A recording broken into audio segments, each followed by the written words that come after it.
For my looking assignments, I used the painting Wayside, Madonna. This picture was painted in 1939 by Edith Caitlin Phelps. Some themes that I noticed in this painting are light, pilgrimage, and beauty. Wayside Madonna shows a woman, who we are led to believe is Mary, cradling a baby, who is interpreted as Jesus. They are sitting on a bench-like stone on the side of a dirt road. In the painting, Mary looks at baby Jesus with an expression of love. Further down the road from Mary and Jesus, a few people walk with a donkey. It looks like one of those people may be carrying a baby.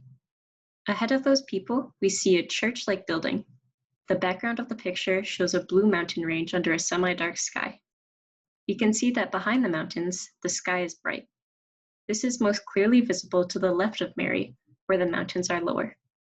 When I considered this painting, I thought that the darkness of the sky could resemble the breaking of dawn or the clouds gathering before a storm.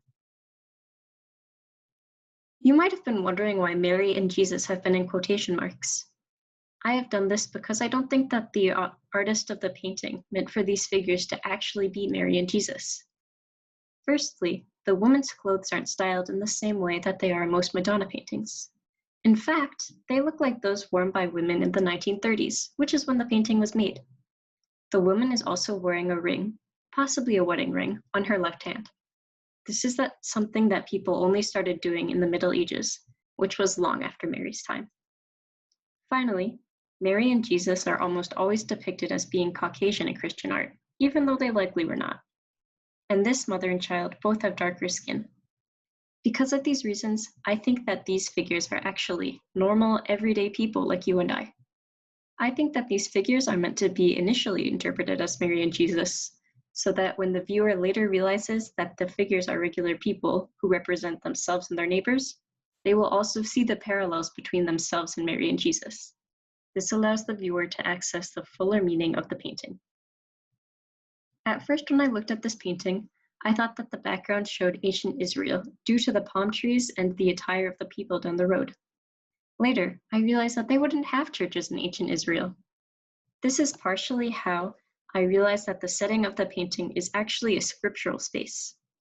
According to Catherine Chin, the author of Through the Looking Glass Darkly, Jerome Inside the Book, a scriptural space is an imagined country that is the homogenizing site of Christianity itself. In other words, it's a perfect fictional location in which Christianity unites all beings. In this scriptural space, we see a path which represents the path of faith that Christians move along in their quest to become closer to God. Notice how, in the painting, the path leads to the lowest point in the mountains, which is the area of the painting with the most light. Viewing the painting from this perspective sheds light, on the meaning and purpose of the church. The church is located along the road because most people go to church to learn more about their faith and how to grow closer to God. Thus, the church in the painting is likely a suggestion for viewers on how to travel further down the path and become closer to God. As travelers make their pilgrimage toward God, they move closer and closer to the mountains, behind which we can see the most light in the painting. This place with the highest concentration of light could be seen as a place from which the light originates, which symbolically represents God, as we've learned in class. As pilgrims follow the path, they move closer to the light and are more exposed to it. I think that the meaning of this is that as Christians grow closer to their faith in God, they will feel the gifts of God more acutely. One doesn't need to be far down the path or even on the path at all in order to feel God's love, however. The light in the painting is present in every brush stroke. When it's light out, the sun doesn't avoid certain places or people while closely following others. The symbolism of the sun and its light representing God verifies that God loves all of humanity, no matter what sins one has committed or an individual's closest to him. Next is the relationship between the figures of Mary and Jesus.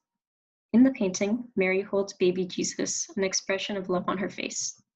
It's clear that, like most parents, she will do anything to protect her child. Mary loves Jesus with all her being, not because he earned it, not because he doesn't have to earn her love. Mary loves Jesus simply because he's her child. Even as Jesus grows up and throws tantrums, argues with Mary, and does things that upset her, she will still love him. The relationship that exists not just between Mary and Jesus, but between all parents and their children, parallels our relationship with God. We are God's children, and He loves us whether we have earned it or not. Throughout our lives, we may sin and stray from God, but He will continue to love us unconditionally, just as a parent continues to love their child without reservations. I think that the message of this painting is that each and every being on this planet is loved by God, and that He is with us through the darkest of nights and through the most violent of storms. Wayside Madonna uses gentle beauty to subtly open up the minds and hearts of viewers, allowing them to welcome its message of love into their hearts.